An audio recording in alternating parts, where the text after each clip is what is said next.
Well, we all know that our schools are going to continue remote learning until the end of the school year. But what about their plans for the fall? Well, Trey Serna talked to some local school districts to get some answers, and he's here with more. Trey? Yeah, that's right. Well, just this week, Dallas ISD announced that they would be doing a hybrid of remote learning and in-person instruction for fall 2020. But what about Houston area school districts? So a few weeks ago, I spoke to Fort Bend ISD Superintendent Dr. Charles Dupree on how the district responded to the COVID-19 pandemic. Now, even then, he touched base a little on how things might look in the fall. Take a listen.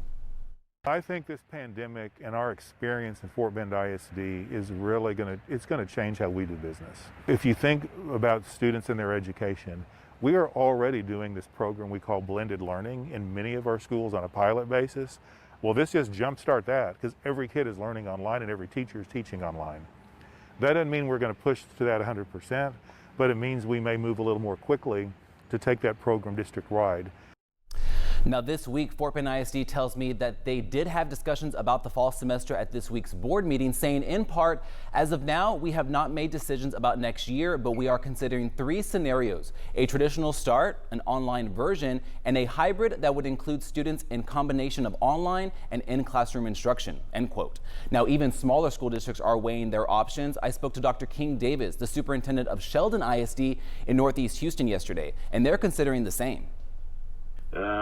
It could be that, part of our students, a portion of them were face to face, so we can practice social distancing with really small teacher to student ratios, maybe looking at half-day schedules or so on and so forth. And then a portion of our students, on the days that they're not face to face, are still receiving remote learning at home. And so we're really considering all these things until we get more definitive directions and more specific directions from TEA and the state.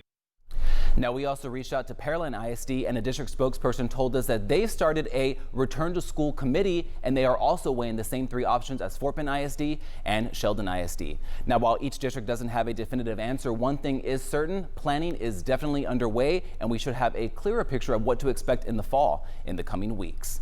Well, still ahead.